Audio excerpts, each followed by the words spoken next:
For today's video nga ni, kay adi na kami maurole. So, kaway-kaway sa mga nakatry sa ni magsakay, di ba? Mas kulba pa kaysa sa bote. So, ang mangani ikakiling-kiling kagaharadlok gad kaayo. Sino sa ni anak katry magsakay na dili mo aram kung maihi ka o maudo sa imo posisyon. Huy! So, amo nga ni ini, ang sabi ni Ate Shahara na gusto niya naman daw mag-agi sa kawayan. Kay permi na lang daw kami sa Kalasuchi, mag-aagi o sige pagbigyan ta. Sa kawayan na naman gani kami niyan, maagi. So, todo chika na naman gani kami dida ni Ate Willie, nakahuna mo waran katapusan na chika. Kahuna mo waran buwas. Kaya alam nyo naman kung saan na naman kami sa ni magkita. Tig 48 years pa naman bago kami sa ni naduha magkita. So, amo na po gani ini, nasabi ninda malipat na kami sa dako na lancha.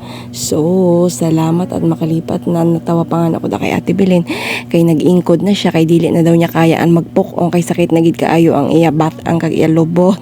Alright, sa wakas naman gani nakaabot na kami sa kawayan.